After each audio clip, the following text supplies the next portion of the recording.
નમસ્કાર દર્શક મિત્રો, હું જિગ્નેશ આપનું સ્વાગત કરું છું અમારા વિશેષ અહેવાલ રક્ષકમાં। દર્શક મિત્રો, જો જાબાજ ભારતીય સેનાની વાત કરીએ તો તરત જ સેનાના જવાનની વર્દી, સરહદ અને યુદ્ધની યાદ તાજી થઈ જાય। ભારતીય સેનાના જવાનો 24 કલાક સરહદ પર ખડે પગે દેશની અને સરહદની સુરક્ષા કરતા હોય છે અને ભારતીય સેના વિવિધ પાંખોના નામે ઓળખાય છે। આજે અમે આપને ભારતીય સેનાની આર્ટિલરી વિંગ શું છે એ વિશેની વાત જણાવીશું। તો ચાલો નજર કરીએ ભારતીય સેના પર બનેલી આ એક નાનકડી ડોક્યુમેન્ટરી પર।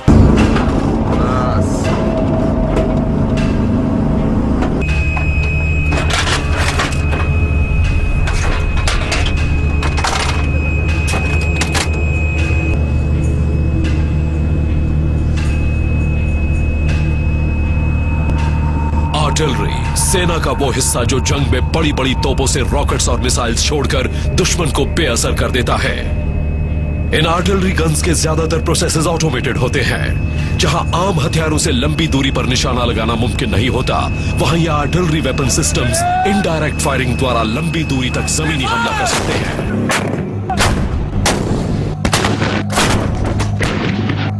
इनडायरेक्ट फायरिंग सिस्टम्स के विकास और लगातार सुधार की वजह से विश्व युद्ध में जितनी जानें तोपों की वजह से गई, उतनी किसी और हथियार से नहीं। It is a battle winning factor in any battle.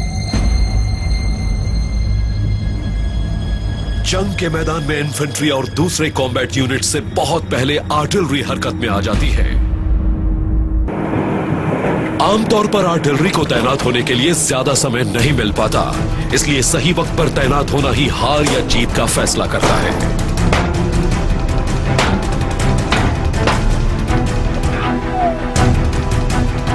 Artillery फौज यानी तोपची, जिन्हें गनर्स भी कहा जाता है, इन्हें हमेशा दुगनी तेजी से काम करना पड़ता है।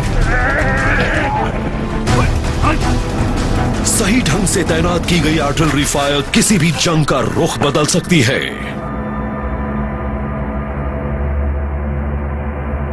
Engage target over.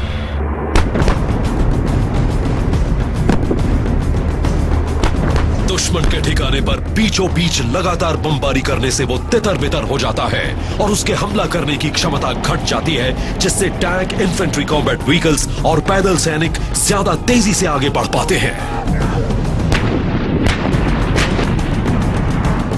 દર્શક મિત્રો, ભારતીય સેનાની આર્ટિલરી વિંગ અને આ આધુનિક હથિયારો કઈ રીતે ભારતીય સેનાના જવાનો ચલાવે છે તે ખૂબ જ મહત્વનું છે। ભારતીય સેનાના જવાનો સાથે ખાસ વાતચીત કરી અમારા સંવાદદાતા અમિત રાજપૂતે। જુઓ આ અહેવાલને।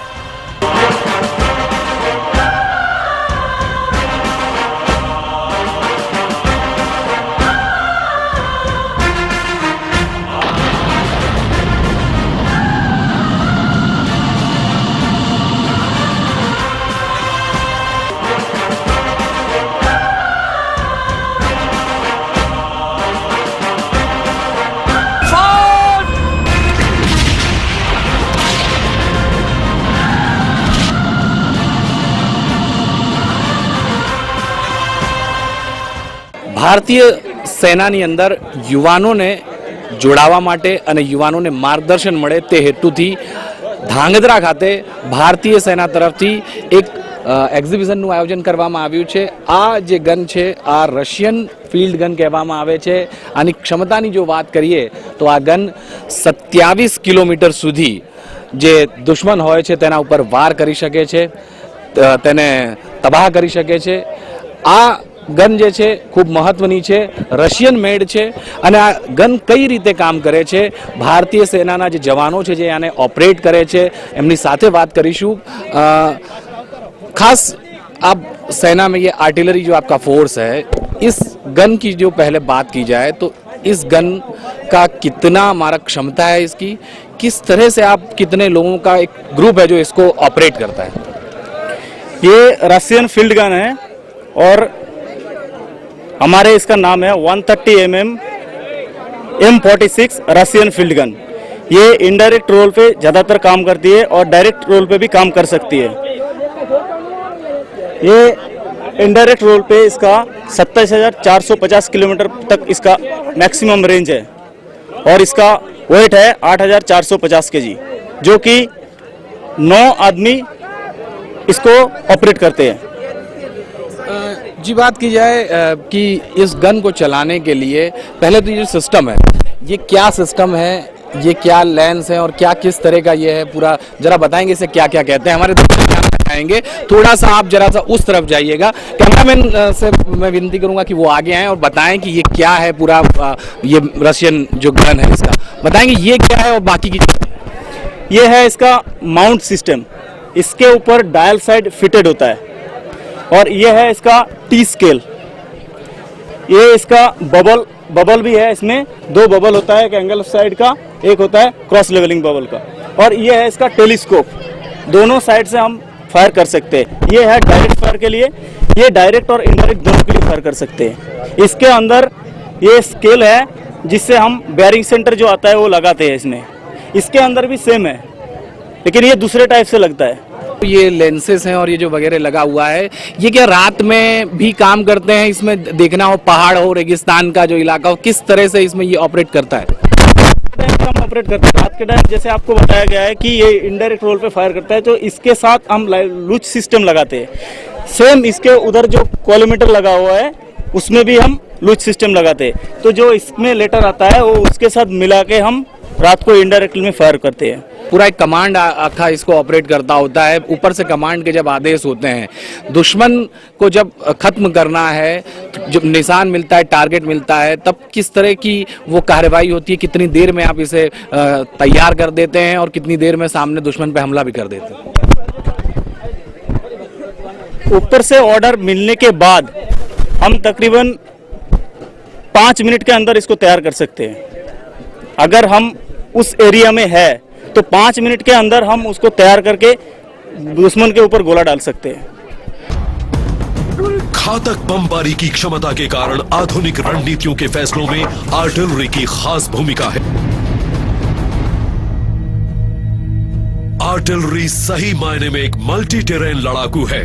इन तोपों को किसी भी तरह की भूमि पर तैनात किया जा सकता है, मैदानी इलाकों से रेगिस्तानों तक, पहाड़ों से बर्फीली चोटियों तक या घाटियों में भी। तभी तो इंडियन रेजिमेंट ऑफ आर्टिलरी का मूल मंत्र है सर्वत्र इज्जत व इकबाल, यानी सभी जगहों पर रुतबे और शान के साथ। ये जो सिस्टम है, जब फायर करना होता है तो फायर कहां से होता है? जब बारूद इसके अंदर गोला लोड कर दिया जाता है तो उसके बाद में फायर की जब बात आती है तो फायर कैसे किया जाता है? कौन सा स्विच ऐसा है जिससे फायर होता है? मैं बताना चाहूंगा, मैं कैमरामैन से विनती करूंगा कि आगे आएं। और फायर किससे करते हैं आप जरा बताएंगे, कौन सा स्विच ऐसा है जिससे ये ऑपरेट हो? जैसे इसको राउंड रोड करते हैं तो ये ब्रिज ब्लॉक ऐसे सिस्टम में रहता है, ये ब्लॉक हो जाता है। उसके बाद ये जो है इसको हम खींचते हैं, फायरिंग लीवर को इसको खींचते हैं, जैसे आगे जाता है तो इसका मतलब ये इधर चोट मार चुका है तो राउंड आगे जाता है। इसका एक ही साथ एक ही राउंड फायर हो सकता है, इसका एक साथ एक ही राउंड फायर हो सकता है। दोबारा फायर करने के लिए फिर इसको खोल के फिर दोबारा राउंड लोड किया जाता है। मैं आपसे और विनती करूंगा कि बताएं कि जो ये बारूद है वो कहाँ लोड किया जाता है। आप भी हमारे साथ हैं, कृष्णपाल सिंह जी, आप भी आर्मी से ही हैं, तो ये बताइए आप हमें कि कौन सी ऐसी जगह है यहाँ पे किस तरह से फायर डाला जाता है और क्या किया जाता है? ये सर इसका ब्रिज ब्लॉक है, ब्रिज ब्लॉक को ओपन किया जाता है। ब्रिज ब्लॉक को ओपन करने के बाद सबसे पहले इसके अंदर शेल को रैम करते हैं हम। शेल को रैम करने के बाद एक जो कार्ट्रिज है जो पीछे रखा हुआ है ब्रास का, जिसके अंदर बारूद होता है, उस बारूद को लोड किया जाता है। बारूद को लोड करने के बाद ब्रिज ब्लॉक को बंद करते हैं। ये ब्रिज ब्लॉक जब बंद हो जाता है तब अभी ये गन फायर करने के लिए रेडी है। तब तक जो अपनी कार्रवाई है नंबर 3 जो ले की कर रहा है वो ले करके रेडी कर देता है इसको। इसके साथ बात की जाए कृष्णपाल सिंह जी, तो जब ये बहुत एक ऐसी सिस्टम है, ये एक ऐसी तोप है रशियन मेड, जब हम लोग फायर करते हैं, दुश्मन हमें जब टारगेट करता होता है, पता पड़ता है कि यहाँ से आ रहा है, तो इसे किस तरह से हम हटाते हैं और कितनी देर में इसे हटा के उस जगह से छोड़ देते हैं और फिर जाके दूसरी जगह से फायर करते हैं? सर इसके लिए अभी आपके सामने एक डेमो दिखाया गया है कि इस गन को एक्शन करने का टाइम 3 मिनट और सीज फायर करने का टाइम भी 3 मिनट है। अगर यहाँ से हमें लगता है कि दुश्मन ने हमारी जगह को पहचान लिया है तो हम एक जगह से दूसरी जगह अगर गन को 15 मिनट के अंदर निकाल के दूसरी जगह पर लेके जाके फायर करने के लिए रेडी कर देते हैं। खास किसी प्रकार की ट्रेनिंग ये आर्टिलरी, ये बोफोर्स जो तोप है या रशियन मेड है, माफ करिएगा, ये इस तरह की तोप चलाने के लिए किस तरह की ट्रेनिंग, किस तरह का अभ्यास आप लोगों को कराया जाता है? सर अभ्यास तो हमें आरटी के अंदर जैसे इंस्ट्रक्टर दिए हुए हैं, मैं खुद एक इंस्ट्रक्टर ऑफ गनरी हूँ, हमें स्कूल ऑफ आरटी देवलाली के अंदर इसकी ट्रेनिंग दी जाती है और वहाँ से हम आके यूनिटों में फिर बंदों को ट्रेंड करते हैं। पहले वो सेंटर में सीख के आते हैं, बेसिक चीज़ें हैं, उसके बाद जो इसकी गहराई की हर एक चीज़ें हैं उनको यूनिटों में ट्रेंड किया जाता है और इसके लिए गनर काफ़ी काबिलियत है सर उनके अंदर, वो सब कुछ कर सकते हैं। गनर की एक लाइफ बहुत बॉर्डर इलाके पे जाना पड़ता होगा, बहुत ज़्यादा घर से दूर, और जिस कभी युद्ध का समय है और बार बार पाकिस्तान अपनी नापाक हरकत करता रहता है, कितनी बार इसे यूज़ भी किया जाता होगा। कभी आपने ऐसा कुछ कभी यूज़ किया इसे, या आप ट्रेनिंग में आप जाते होंगे या आपका कोई सेशन चलता होगा, तो आप जब चलते हैं तब किस प्रकार का फीलिंग्स आपको मिला इसमें? सर देखो, हम ऐसे माहौल में रह रहे हैं कि फीलिंग की तो आजकल कोई प्रॉब्लम ही नहीं है, हम तो सेट हो चुके हैं इधर, और अपने आप को सभी जवान भी और हम भी और जो सब लोग हैं वो भी काफ़ी गौरवान्वित समझते हैं कि हम देश के लिए ऐसा कर रहे हैं। बाकी ऐसी कोई प्रॉब्लम नहीं है, हम किसी भी इलाके में अच्छे प्रकार से रह सकते हैं। खास आप कहना चाहेंगे कुछ हमारे चैनल के माध्यम से देश के युवाओं को, क्या आप कहना चाहते हैं भारतीय सेना में लोग जुड़े, या क्या उनकी आप क्या कहना चाहेंगे? सर मैं अभी यही कहना चाहूँगा कि आजकल आर्मी के अंदर अफसरों की काफ़ी कमी है और हमारे अंदर जो नए नौजवान हैं काफ़ी टैलेंटेड हैं, तो आगे आएँ और निकल के कम से कम देश की सेवा करने का उनको मौका मिलेगा और देश के काम आएंगे वो जवान। તો આ વાત છે ભારતીય સેનાની જે આર્ટિલરી ફોર્સ જે છે, અને અમે આપને આર્મીના જવાનો સાથે મળીને આ રશિયન મેડ જે ગન છે જેનેથી 27 કિલોમીટર સુધી ફાયર કરવામાં આવે છે તેની આખી વિગત જે છે એ એમની સાથે ચર્ચા કરી, કઈ રીતે એ દુશ્મન પર હુમલો કરે છે અને દુશ્મન અવારનવાર જ્યારે ભારતની सीमा पर घूसणखोरीનો પ્રયત્ન કરતો હોય છે ત્યારે આ ભારતીય સેનાના જવાનોનો જે જજ્બો છે એ સલામ કરવા યોગ્ય છે। कैमरा पर्सन कल्पेश राणा साथे अमित राजपूत, धांगध्रा। बर्फ से जमा सियाचिन का जंगी मैदान उन तोपचियों के साहस का गवाह है जिन्होंने कम ऑक्सीजन में भी हर तरह की चुनौतियों का सामना किया। मैदानी इलाकों और रेगिस्तानों में तो इन तोपों को हमले के ठिकाने तक चलाकर ले जाया जाता है, लेकिन 21,000 फीट ऊपर पहुंचाने के लिए इन्हें अलग अलग हिस्सों में बांटकर हाथों से घसीटा जाता है और फिर पहुंचकर दोबारा जोड़ा जाता है। ये तोपें दुश्मन की बोलती बंद करने के लिए और इन बर्फीली सरहदों की रक्षा करने वाले सिपाहियों की मदद करने के लिए सदा वचनबद्ध हैं। 105 mm की इंडियन फील्ड गन्स भारतीय आर्टिलरी की अव्वल दर्जे की तोपें हैं। ये एक ही जगह से 17 किलोमीटर दूर तक के टारगेट पर निशाना लगा सकती हैं। इंटेंस फायरिंग मोड में ये एक ही मिनट में 5 राउंड्स फायर कर सकती हैं और इन्हें मैदानों में, रेगिस्तान में या पहाड़ों पर तेजी से तैनात किया जा सकता है। ભારતીય સેનાની યુદ્ધ તોપોની જો બીજી તોપોની વાત કરવામાં આવે તો એક મારી પાછળ જે આ તોપ જે છે, આ જે તોપ છે એને કહેવાય છે લાઇટ ગન। 17 કિલોમીટર સુધી 17 કિલોમીટર સુધી આ જે ગન છે ફાયર કરી શકે છે। આની જે ખાસિયત છે, આ દરેક જગ્યાએ આસાનીથી જે યુદ્ધની જગ્યા છે ત્યાં એને પહોંચી જાય છે। વજનની દ્રષ્ટિએ પણ આ બીજી જે ગનો છે તેના કરતાં ઓછું વજનમાં છે, અને તેની સાથે સાથે જો વાત કરીએ તો આ જે ગન છે ખૂબ મહત્વની છે, કારણ કે આ ભારતમાં બનાવવામાં આવી છે। પહેલાં જે તોપો હતી એ રશિયન મેડ હોય કે બોફોર્સ તોપો હોય, પણ એના કરતાં આ જે ગન છે તેની મારક જે ક્ષમતા છે એ 17 કિલોમીટર તો છે, પણ આ ભારતમાં બનેલી છે। આ ગનને કઈ રીતે ઓપરેટ કરવામાં આવે છે અને જે ગનને ચલાવવાવાળા જવાનો છે એ અમારી સાથે છે, એમની સાથે વાત કરીશું। हरजिंदर सिंह जी, पहले तो ये बताइए कि इस गन को किस तरह से ऑपरेट किया जाता है? इस गन की क्षमता 17 किलोमीटर बता रहे हैं, किस तरह से ये दिन रात में किस तरह से चल सकती है? ये गन 105/37 LFG है। ये इंडिया की बनी हुई गन है। इस पे 7 जवान काम करते हैं और ये हाई एंगल और लो एंगल दोनों में फायर करती है। हाई एंगल 73 डिग्री तक फायर करती है और ये पहाड़ी इलाके और बर्फीले इलाके में बहुत कामयाब है, क्योंकि इसका वेट कम है, इसको हेली से ड्रॉप करके ले जा सकते हैं कहीं भी। हरजिंदर सिंह जी, जो बात की जाए, ये पूरे जो तोप है ये किस तरह से चलती है, जरा आप बताएंगे? जरा सा इस तरफ आइएगा, और हमारे जो दर्शक हैं क्या ये जानना चाहेंगे कि ये तोप के अंदर तो सबसे बड़ी जो बात की जाए तो ये क्या है, इसे क्या कहा जाता है, और ये क्या किस तरह का सिस्टम है, ये क्या ऑपरेट होता है, जरा बताएंगे आप? जरा सा इस तरफ आ जाइए, इस तरफ आ जाइए, और बताइएगा कि ये किस तरह से ऑपरेट होता है। ये जैसे मैं इधर गन का हौलदार होता है, ये मेरा एक लेयर होता है साथ, वो इसको ऑपरेट करता है, और इसको डाल साइड बोलते हैं पूरी को।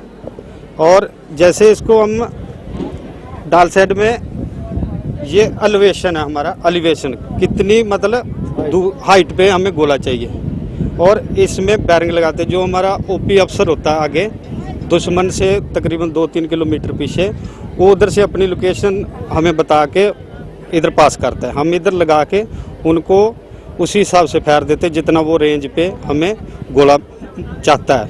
और जहाँ हमारा गोला गिरता है उसमें 34 मीटर चारों तरफ पूरा डिस्ट्रॉय हो जाता है। जो भी आवाज भी बहुत होती होगी जब युद्ध का जब समय होता है, आप कारगिल जा चुके हैं, बहुत एक आवाज होती है, कहीं हेलीकॉप्टर्स आ रहे हैं, कहीं फायर हो रहा है। एक आपकी लैंग्वेज जो होती है, भारतीय सेना के जो जवान है उस लैंग्वेज के तहत काम करते हैं, वो क्या होती है, कैसी लैंग्वेज होती है, जरा सा छोटा सा बताएंगे? उसको गन ड्रिल बोलते हैं। तो वो जो हमारे पीछे साहब होता है वो बोलता है, उसमें अलग भाषा की वो होती है, तो उसी के हिसाब से हम फिर काम करते हैं। सटीक निशाना लगाने के लिए दुश्मन के ठिकाने की सही पोजीशन की जानकारी होना बहुत जरूरी है।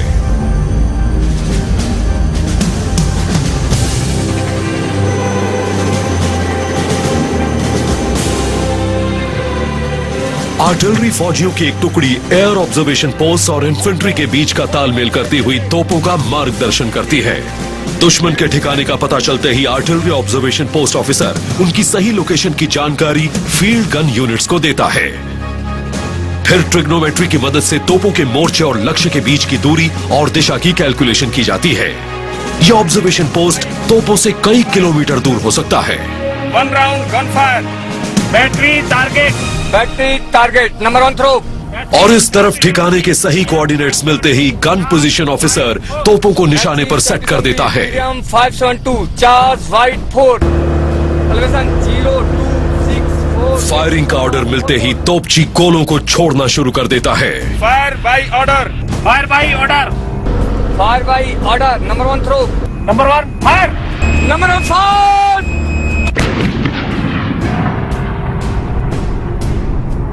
इसके साथ साथ बात की जाए हरजिंदर सिंह जी, तो ये जो गोला लगाने की जो जगह है, यहाँ पे किस तरह से गोला लगाया जाता है और किस तरह से ये यहाँ पे काम करते हैं, जरा सा इधर ये इसको ब्रिज ब्लॉक बोलते हैं। तो इसमें हम जब गोला रख देते हैं, इधर आके रुक जाएगा, फिर जो पीछे का आदमी होगा इसको रैम करेगा, मतलब गोला रैम करेगा पूरा, आगे जाके बैठ जाएगा।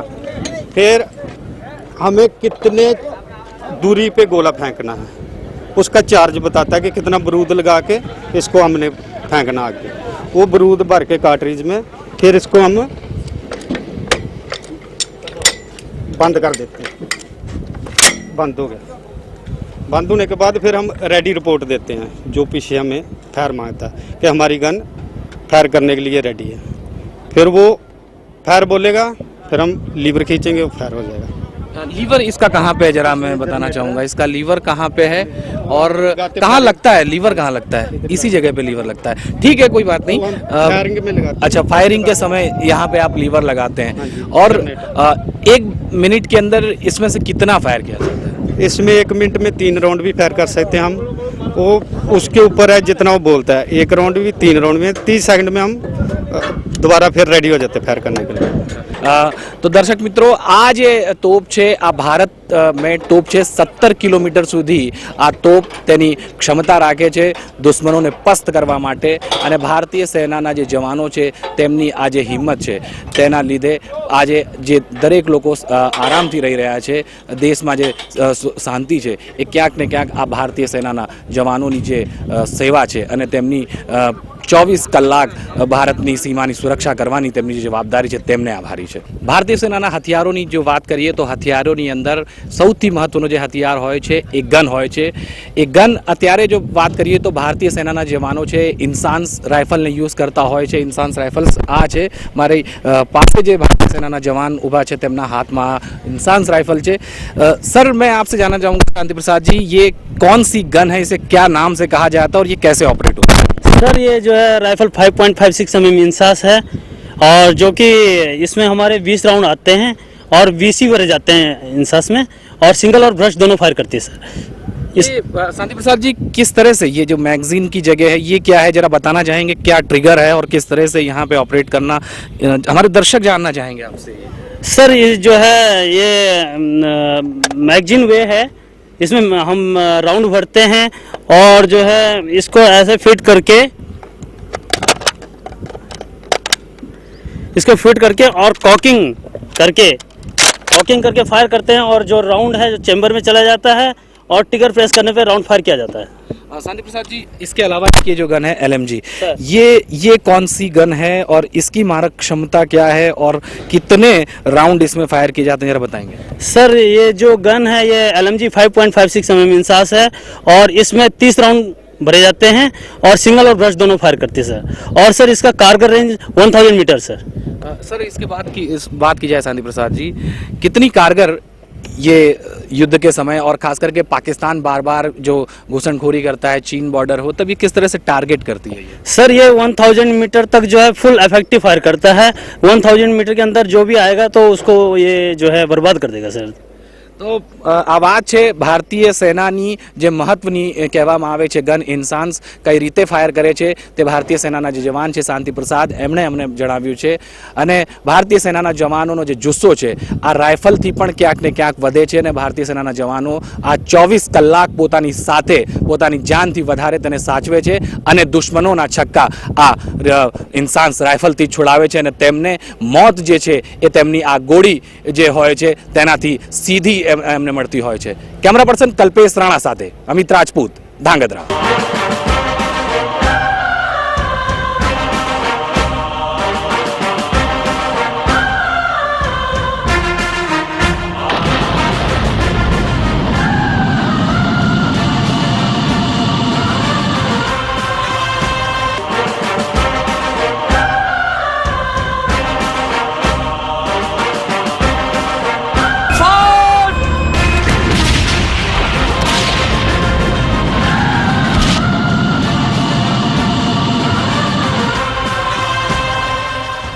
आर्टिलरी की रेजिमेंट भारतीय सेना की उस मुहिम को साकार करती है जिसमें विनाशकारी बमबारी से कम समय और बिना जाने गंवाए जंग को अंजाम दिया जाता है.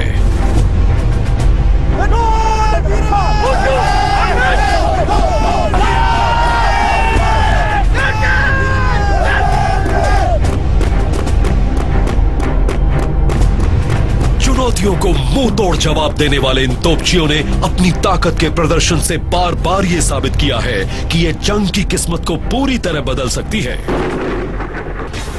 इंडियन आर्मी देश की सेवा सिर्फ बॉर्डर पे नहीं बल्कि जो अपने अंदरूनी हालात है, IS इंटरनल सिचुएशन है, उसमें भी मदद करता है. साथ ही साथ जो देश में ये आते हैं इवेंट्स जैसे नेचुरल कैलेमिटीज़ जो आते हैं उनके अगेंस्ट भी इंडियन आर्मी हमेशा तैयार रहती है अपना पूरा का पूरा सहयोग देने के लिए. कुछ जो मेजर नेचुरल कैलेमिटीज़ जहां इंडियन आर्मी ने सहयोग दिया है, सुनामी जो आया था बहुत मेजर सहयोग काम किया इंडियन आर्मी ने. लेह में फ्लड्स आए थे, अभी जम्मू एंड कश्मीर में जो फ्लड्स आए हैं, अगेन इंडियन आर्मी हमेशा तैयार रहेगी और हमेशा अपने जो भारतवासी है मदद के लिए हमेशा उनके लिए तत्पर रहेगी. पलक झपकते ही तोपों को तैनात कर पूरी तेजी से कार्रवाई करने की क्षमता ही इनका प्रमाण पत्र है.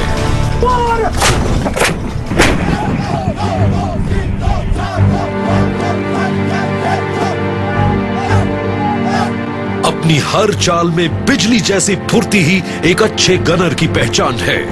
एक तोपची के लिए इससे बड़े गर्व की बात कोई नहीं कि फायर करने का सबसे पहला मौका उसे मिले.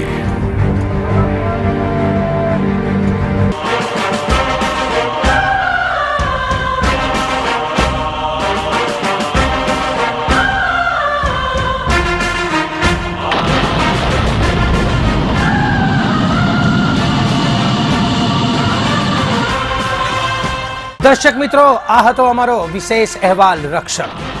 ફરી મળીશું એક નવા જ અહેવાલ સાથે. ત્યાં સુધી મને એટલે કે જિગ્નેશને રજા આપશો. જય હિન્દ.